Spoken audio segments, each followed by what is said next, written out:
কখনো ভেবেছেন মানুষ কেন আপনাকে পাত্তা দেয় না? মানুষ কেবল আপনার থেকে মুখ ফিরিয়ে নেয়। দেশে করোনা নেই, অথচ সবাই আপনার থেকে এত ডিস্টেন্স মেনটেন করে কেন চলে? চলুন এর কারণগুলো খুঁজি। মোটা দাগে দুটো ইমোশন আমাদের জীবনকে কন্ট্রোল করে, রাগ আর একাকিত্ব। কিভাবে বলছি।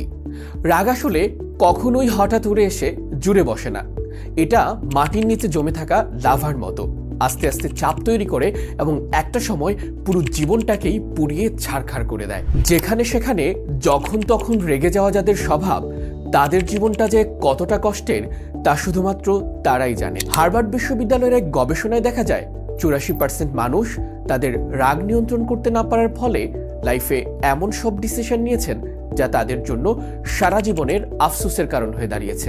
রাগ এমন এক আগুন যার শুরু হয় ছোটখাটো তর্ক দিয়ে আর শেষ হয় প্রিয়জন ছেড়ে চলে যায়, অফিসের প্রমোশন আটকে যায়, চাকরি চলে যায়, বন্ধুবান্ধব সবাই এড়িয়ে চলে, পরিবার ও সমাজ এক ঘরে করে রাখে। একাকিত্ব মানে যে শুধু একা হয়ে যাওয়া নয়, একাকিত্ব মানে ভিড়ের মাঝে থেকেও শূন্যতা অনুভব করা। আর এগুলো মনে হওয়া শুরু হয় আমার কেউ নেই, সবার বিপদে আমি পাশে থাকলেও আমার বিপদে আমি কাউকেই পাশে পাই না, সবাই আমাকে ইগনোর করে। একাকিত্ব এমনই এক ইমোশন যেটা আমাদেরকে ভেতর থেকে কুড়ে কুড়ে খায়, ভেতরটা একেবারে শূন্য করে ফেলে। গবেষণা বলছে একাকিত্ব ধূমপানের মতোই ক্ষতিকর, যা আমাদের আয়ু 10 বছর পর্যন্ত কমিয়ে দিতে পারে। মানুষ বাঁচেই বা কদিন?